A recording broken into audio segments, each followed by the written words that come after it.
Welcome back, everyone. Year 3 of the updates to my student loan debt story. Back in 2015, I was in a position where I was really working on my debt, my finances, and I was in a position financially, and I could actually make a huge dent in my finances. So that was the impetus to make that original video. And so every year on July 9th, which happens to be the day that the first one went up, I've been giving you guys updates. So in this year's video, I'm going to talk about everything that has happened regarding my student loan debt from July 9th of last year to today. And then at the end, I'm going to give you some figures to show how much progress or not that I've made since last year. So to start out, I have to go back a little bit further than last year. We're actually going to go back to May of 2017 rather than July, so I can explain something. But before we do that, I just want to remind you guys, give you a refresher of what loans I have. I have 3 loans through AES, which I defaulted on. Those loans are, one I think is a collection account, although they won't verify if that is the actual account I think it is.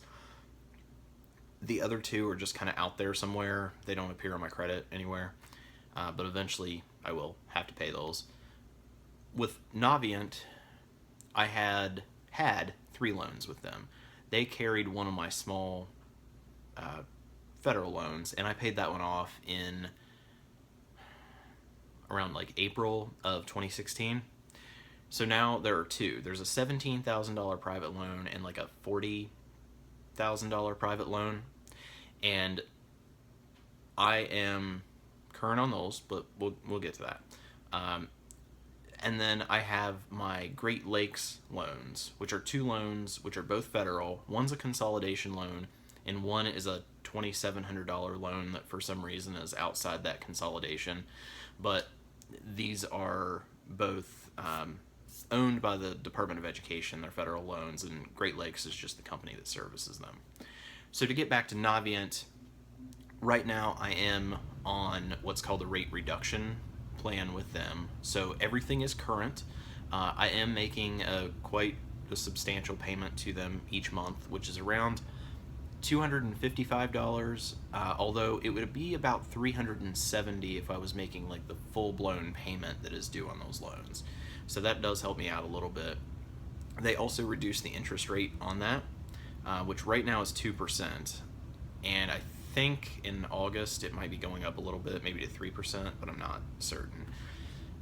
Then on my Great Lakes loans, if you watch my videos month to month, you see they are actually increasing in balance just a little bit, and that is because I technically am current on them, but I'm in an income-based repayment plan, so I'm actually paying $0 a month, but that is my payment amount based on my income. So obviously that's not something that's going to work long term, but that it's something that I have to do right now until I can get other aspects of my finances together. So that's where I am across the board on student loans. Now let me explain a little bit about where I'm at. So we zoom back to May of 2017. That is when my co-signer stopped making payments on the Navient loans. And the reason that she stopped making those payments was because, I should say, she swears she never signed up for a payment plan in the first place, but then didn't really care when Navient started taking payments out. That was the first year I was in the rate reduction plan. All right. And,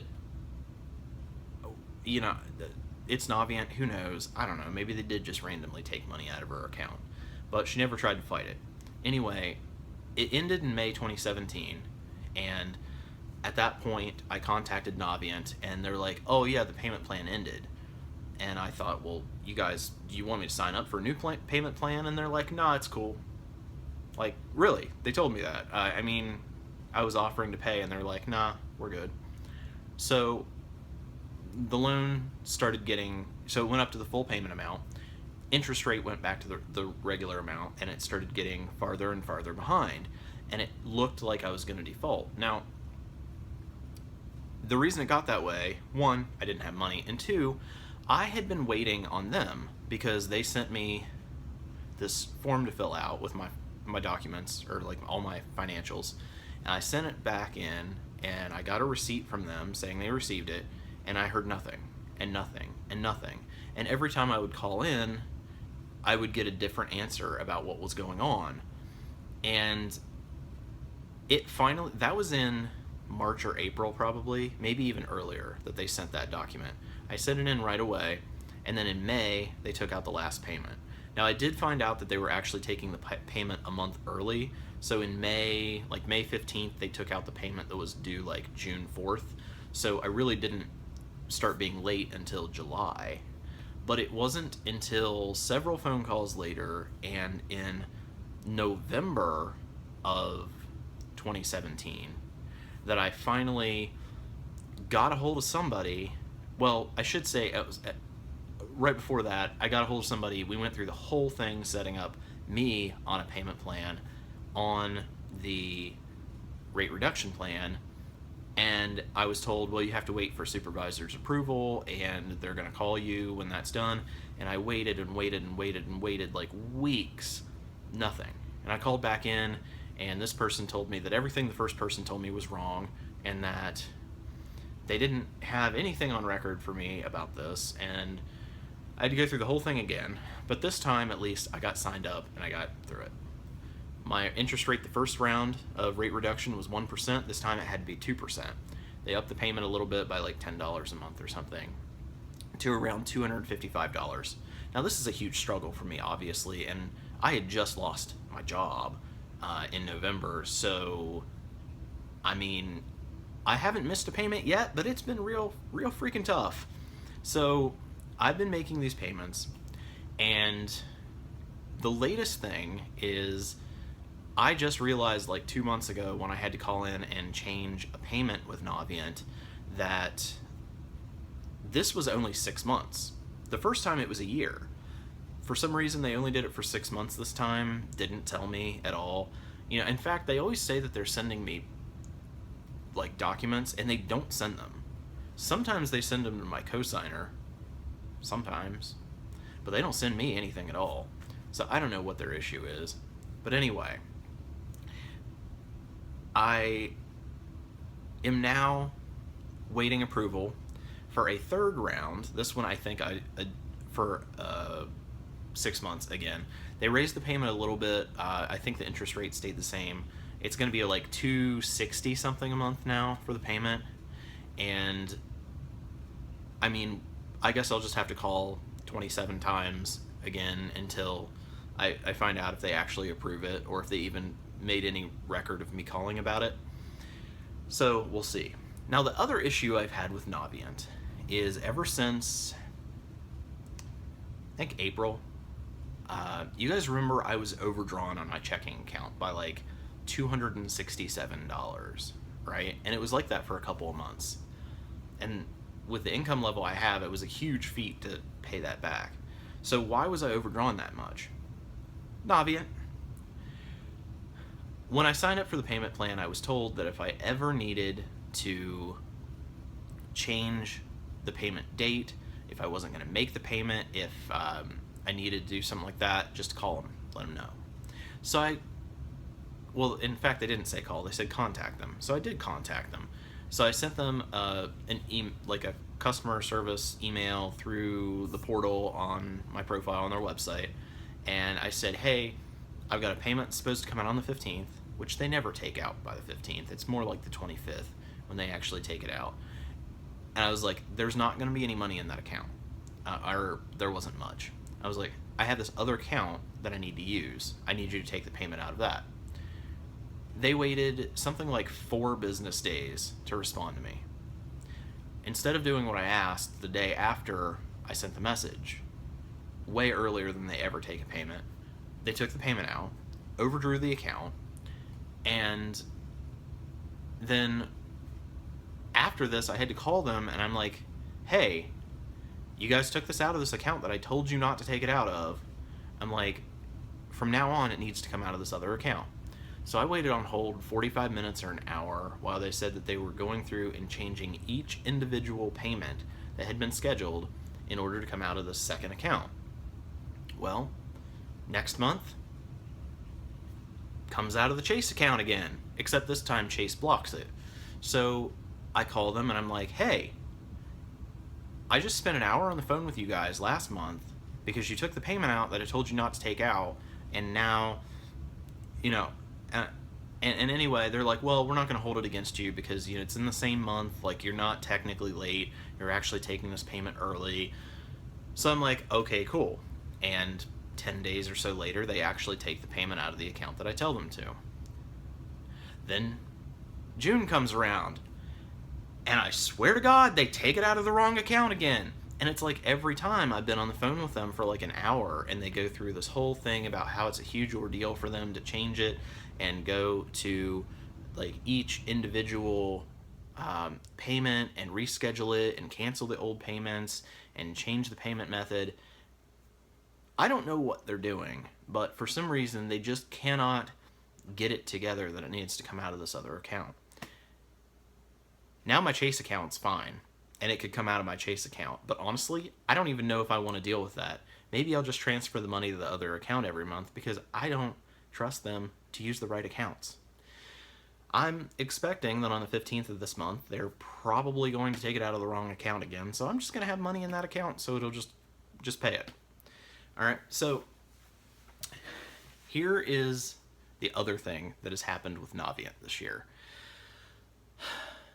So just last month, this is when I signed up for the third segment of the rate reduction plan. And so the guy actually was very helpful, which is a big compliment to say for somebody from Navient, because generally they're not at all. But what I will say is that he told me that for whatever reason, and they'd been doing it for like 2 years, whatever reason, they'd been taking the payment out a month ahead of time. So whatever payment came out on the 15th or whenever after that they decided to take it out, that payment was for the following month. So he officially changed my payment due date to the 15th, which is when they were actually taking it out. And because I was paid a month ahead, my May payment paid for June, and May payment paid for June.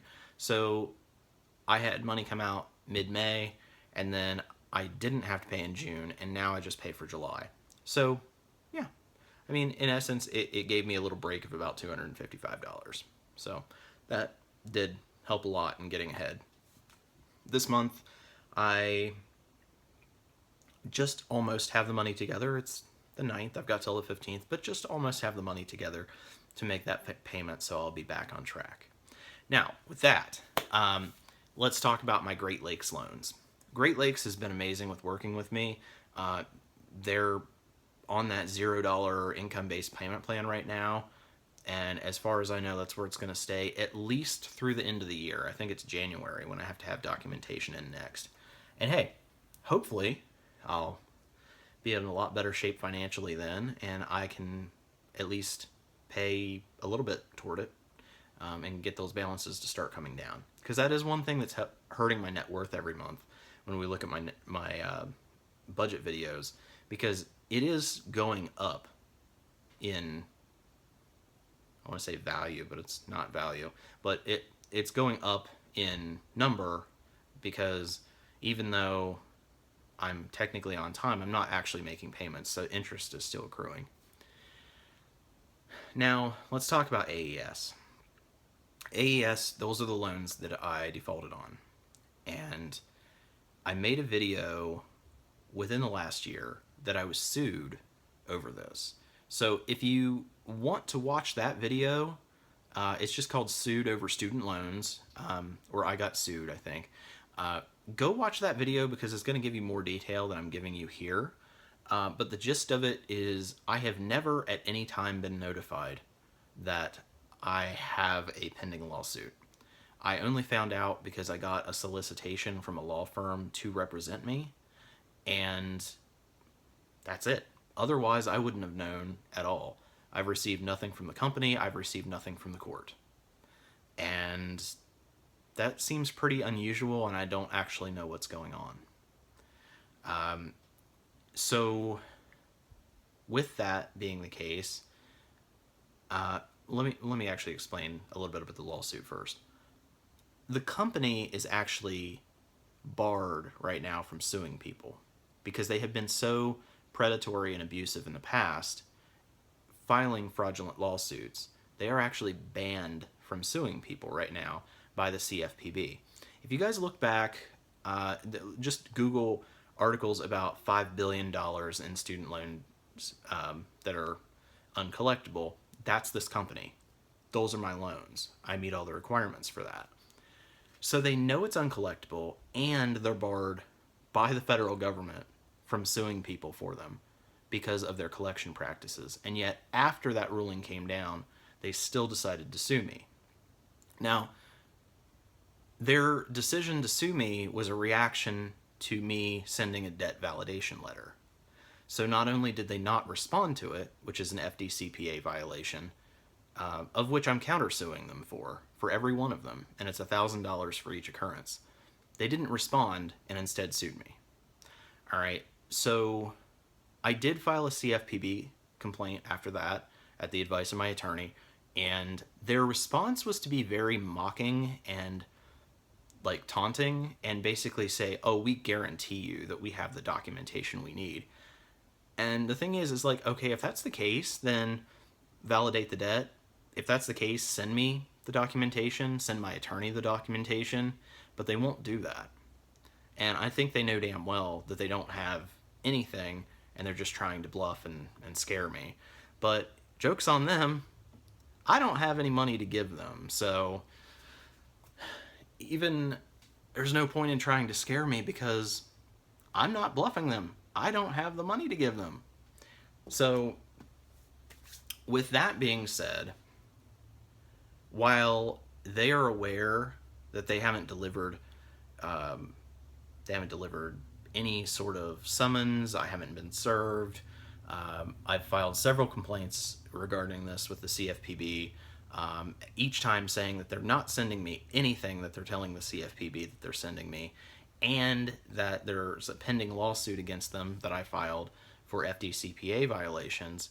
They then decide to sue me a second time for the other account.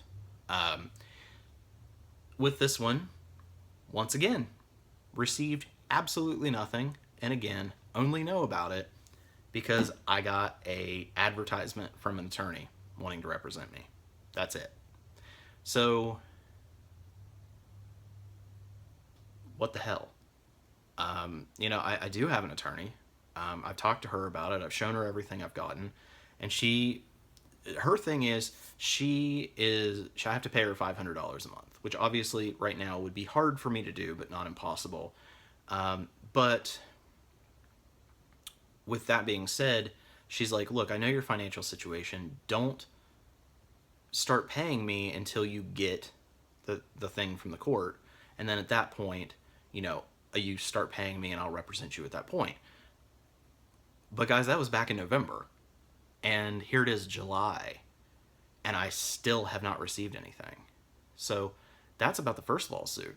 The second lawsuit, haven't received anything there. So this company keeps sending requests to the court for me to be sent these certified documents, but they're not being delivered to me. And part of it is because the company is intentionally using the wrong address. Even though everything that I send to them has my correct address on it, they're intentionally sending it to the wrong address. Anyway, I'm super not worried about this because, number one, if they get a wage garnishment against me, I don't make wages. I'm a 1099 contractor and those can't be garnished. And number two,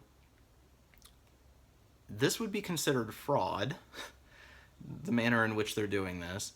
And if they would get a default judgment, because I don't go to a hearing, because I'm not notified that anything's going on, and they get a default judgment against me, not only do they not have anything to garnish, but in Ohio, it is actually, in this particular case, very easy to overturn a a garnishment if you were never notified, which I can clearly show that all of their things they sent out were returned by the tracking numbers. Like, I was never notified, so I don't think the court will even proceed with it. But if they do, it's easily overturned. Not something I want to deal with, but in the end, they're just wasting their time. And so I want to make clear, I'm not trying to not pay these, but this is the one company that would not work with me. Like, they wouldn't even let me make my payments. Every time I tried to call them about any issue or talk to them about anything, they would demand payment in full of like $45,000 and refuse to speak to me about anything else. So I really don't feel bad for them at all. When I pay off all of the other loans, then I'll look into paying these. But they will be the absolute last to get their money because of the way they've acted. I'm not going to reinforce their behavior. So with that being the case, that covers all of my loans that I have currently and the current lawsuits. So there's one other aspect, and that's the exact figures. I thought sure that I was going to be further in debt this year compared to last year. I looked at July last year and July this year, and I know I've had a reduced payment for Navient, and I've been paying $0 a month for Great Lakes, and knowing they're increasing, I thought for sure I was going to have more debt. And I do, but only by about roughly $250. I have a total of about $173,000 in loans, and that's the consolidation loan, the small federal loan, both Navient loans, and the 2 loans that are with AES. There is a third loan with them that just kind of vanished. I don't know. I've never heard anything from them about it. It doesn't show up on a credit report. I've not received any collections things about it. I have no clue what happened with it, but I haven't heard anything in years about it. I'll probably end up having to pay that too, but based on what Mint says, and that's what I've been going by the last few years, $173,000. Well, here's what's happening. With the Navient rate reduction program and with Great Lakes, I'm not making progress on paying my loans. I'm just holding them where they are. And as far as credit report, it shows paid, scores going up, all of that stuff. So it's just holding it where it is. It's not affecting my credit. In fact, it's probably making it better because it shows that I'm making on-time payments. But the numbers aren't really going down in any significant way, even though I make, a lot, like close to $300 a month in payments right now at the reduced rate. And I know some of you are going to be super disappointed to hear that because you wanted to see that it's a huge improvement. But I think it is a huge improvement because by holding those things steady, I'm able to do a few things in other aspects of my life. Basically get my other finances together so that when they are together, I can go and attack this head on and make a lot of improvement because I'm spread way too thin right now. And that's something that I'm actively working on. You guys have seen that ever since May in my budget reviews. I'm getting better on things. I'm cutting spending in ways. I'm making more money. I have to have this time to increase my income, whether it be through Lyft Ambassador Program, whether it be that my channel is just remonetized and now I'm going to have AdSense money coming in, whether it be getting a part-time job and having a little money coming in that way, whether it be doing odd jobs from Craigslist, any of those things. Okay, those are all ways I'm increasing my income. I'm also decreasing my expenses, and I have a lot of past things that I have to catch up on. I talked about that in all my budget review videos. I'll make some videos later this summer to go into more depth with some of those, but I need this time to get my life organized financially, um, get an emergency fund build up, get my car fixed and operational, and those kind of things. Because once those are no longer issues, then I'm going to be able to put all the money that I'm spending toward those things right now toward loans. So I'm not at all looking at this in a negative light. I'm looking at it as this is buying me the exact thing that I need, which is that time and opportunity to do this, to get my life together, which very, very slowly is happening. And that's what I'm working on. By July next year, will things be different? I can't guarantee that the loans will be, but I think that my financial situation will be better. Yeah. I think the YouTube channel will grow and I'll make more money every month from that.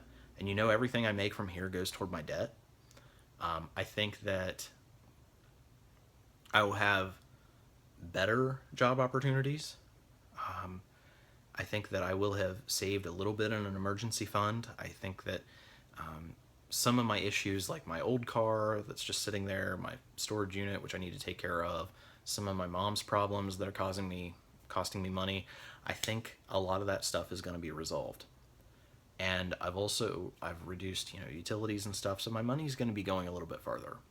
And it is really hard right now, and I'm not seeing progress at a rate that I'd like to. But I know there's just going to be a lot of people that might think this is negative, in the comments, but I just don't agree with that. I think that I would like to see that change too. I would like to see the numbers going down for debt, but there are a lot of things that are behind the scenes that maybe you guys don't really see, where I'm working toward things, and I've been trying to mention those more in each video, like kind of financial accomplishments for the month. So I'm gonna try to stick with that in my monthly budget reviews, and I've been able to make those accomplishments every month, at least one every month since May, I think. So with all that being said, this is just sort of to let you guys know what's going on and to document for next year, so you can review this one and then watch the one for 2019. It's going to take me quite a few years to pay this stuff off. I expect that, right? And even if I were in a really good financial position right now, I can't really make extra payments toward things because I'm on a $0 payment plan with one and I'm on a reduced payment plan with the other. I can't just pay them, $10,000 out of the blue. They're gonna be like, "Hey, I thought you were broke. Where'd this come from?" And then I get disqualified from the program. So I can't really make extra payments, but I can make extra payments to other stuff. And like I said, I've got a whole list of things behind the scenes that I'm also cleaning up. Someday I might tell you guys more about those and just put all that stuff out there. It's like I owe $50 to my fraternity brother for money he loaned me 5 years ago. Things like that. I keep those things in mind. And I am going to have several more videos this month. This is my first month being remonetized, so I'm jumping back in there. I'm just glad I got this up on time and on the right date. I am going to be posting a video. I don't know if it's this month or maybe next month, but it's going to be called something along the lines of how things got this way or how I got into this mess. Something like that. And I'm going to explain to you guys in great detail how I ended up with basically a maxed out credit card and no savings and one car that doesn't run and one that I can't drive. How did I end up in that mess, right? I don't think my monthly budget reviews cover that well enough, and this all comes from a time before I started making those reviews. So that's something that if you guys really are following along with this, or if you just want to know, and I can point, if you're making a comment, I can point you to this video and I can say, hey, watch this video and it explains it all. So anyway, guys, that'll be up either July or August. Thank you guys for watching. I should have videos for you on the 15th and by the end of the month, and probably 1 or 2 videos extra mixed in there. All right. Thanks for watching, and make sure to subscribe if you haven't.